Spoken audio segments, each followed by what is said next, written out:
আসসালামু আলাইকুম সবাইকে বিদ্যাবাড়ি পত্রিকার পাতা থেকে স্বাগতম। 26 এপ্রিল 2025 সম্প্রতি ব্যাংক রেজুলেশন অধ্যাদেশ 2025 অনুমোদন করে উপদেষ্টা পরিষদ।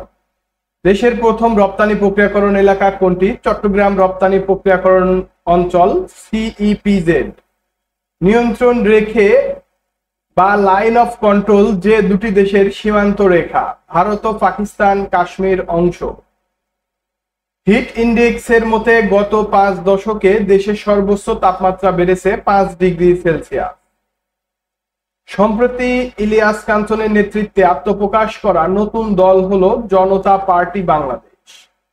সম্প্রতি ভাসমান খাঁচায় সামুদ্রিক কোরাল মাছ চাষ সফলতা পেয়েছে বাংলাদেশ কৃষি বিশ্ববিদ্যালয়ের গবেষকরা।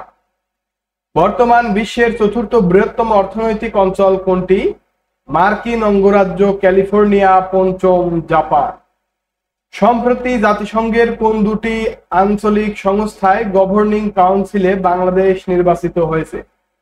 Asia Pacific training centre on ICT for development APCICT ও Asia Pacific centre for the development of disaster information management এপিডিআইএম।